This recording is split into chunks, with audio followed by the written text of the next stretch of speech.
Today I want to talk about the primitive mind and the impact that it has on us today. The primitive mind is the brain's most basic form of thought. It is a part of the brain that allows us to survive. It's what we use when we are in danger or when something is wrong.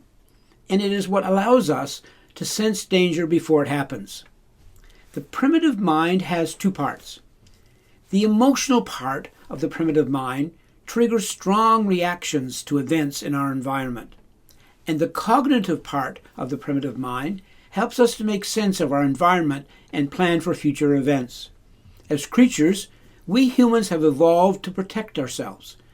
This is at the very core of our primitive minds. However, the primitive mind tends towards negativity. The primitive mind is that part of the brain that is responsible for our survival instincts. It is also responsible for our negative thoughts and feelings.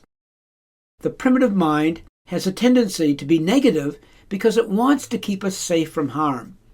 It does so by scanning the environment and looking for threats, and then responding with fear or anger or sadness.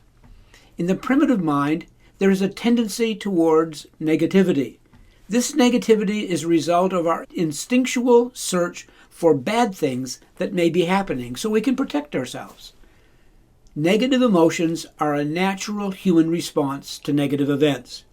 Fear and anger are two common reactions to these events. However, they have the potential to be highly destructive and have a lasting impact on our lives if they are not dealt with in an appropriate manner. In order for us to function as humans under these circumstances, we need to find ways to cope with these emotions so that we can live healthy lives and have fulfilling relationships with others. So how can we adjust to this fact that the primitive mind tends towards negativity?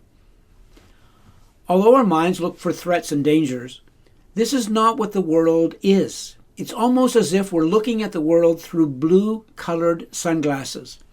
If we just take some time to see the world and marvel as it is, we can begin to see all the varied colors of the world.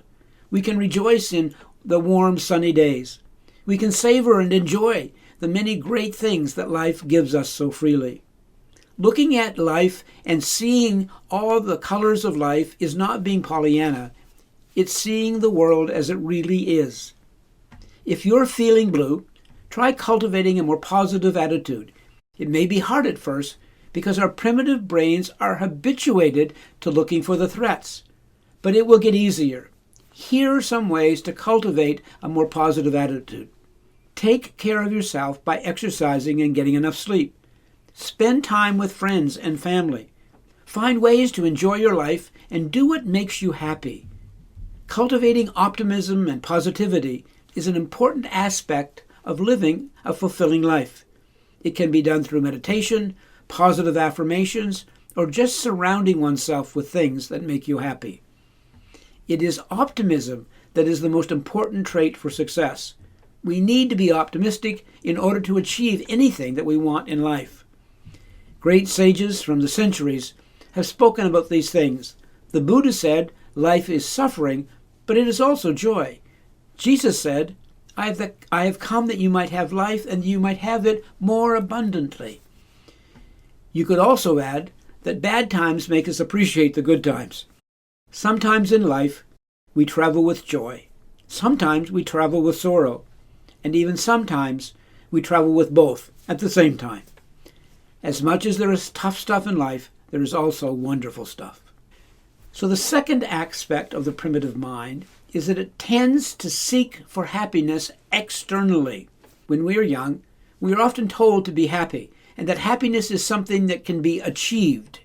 We are told that if you act in a certain way or achieve certain things, then you will be happy. But what if happiness is not something that can be achieved? What if it is something that comes from within? The primitive mind tends to be searching for happiness externally because it doesn't know any better. It seeks happiness externally, like, where am I going to find the next meal? And then I'll be happy. Or where's a safe place to sleep? And then I'll be happy. It looks outside for happiness. So how can we adjust to this? Everyone wants to be happy. Happiness Happiness is a state of mind that we can experience when we are at peace with ourselves and the world around us. We don't have to accept everything, but we can be at peace in the midst of the challenges to change things. We may look for happiness in our relationships with others, if I just find the right partner, or in our careers, if I just have the right job, in our abilities or our skills, in material possessions, if I just buy more things, or in any number of other things.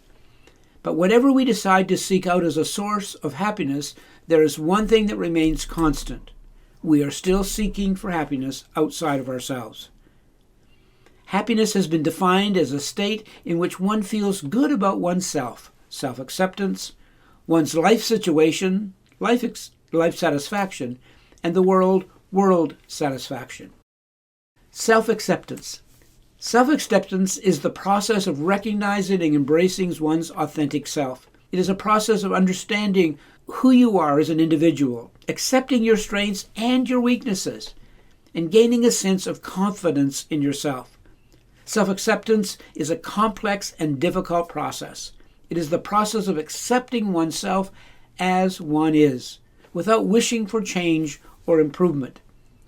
It can be hard to accept oneself because we live in a society where people are expected to be perfect and have no flaws.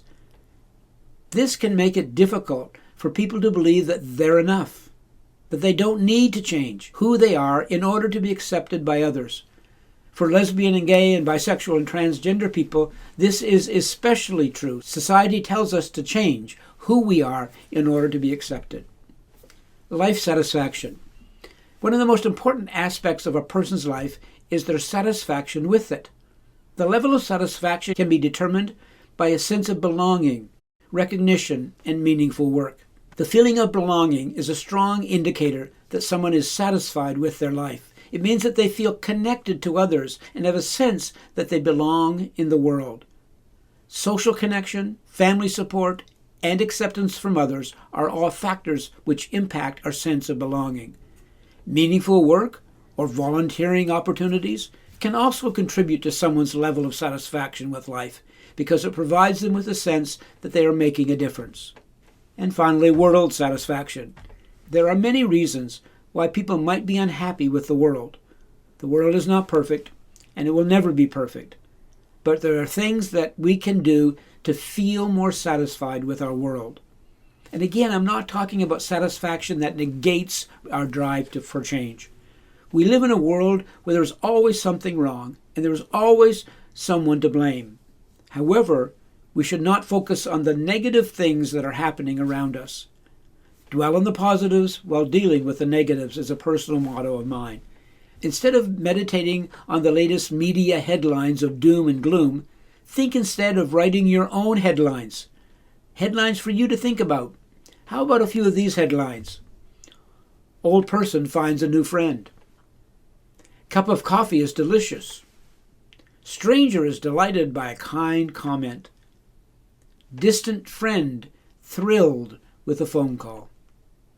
You can write your own positive headlines with your own joy in life and with your own actions. Happiness is a state of mind. It is not something that can be given to you, but it is something that you need to find within yourself. If we are not happy within ourselves, we cannot be happy with anything else. The benefits of being happy include longevity. People who rate themselves as happier live longer than those who report feeling unhappy with their lives. Another benefit is better relationships. Happy people tend to have more fulfilling relationships than unhappy people do. And happy people see the world through a child's eyes, embracing curiosity, being playful, non-judgmental, trusting, crying, and letting your feelings be known. If you found this video helpful, please hit the like or subscribe buttons and share with your friends. It's free, and you can cancel at any time. Thank you.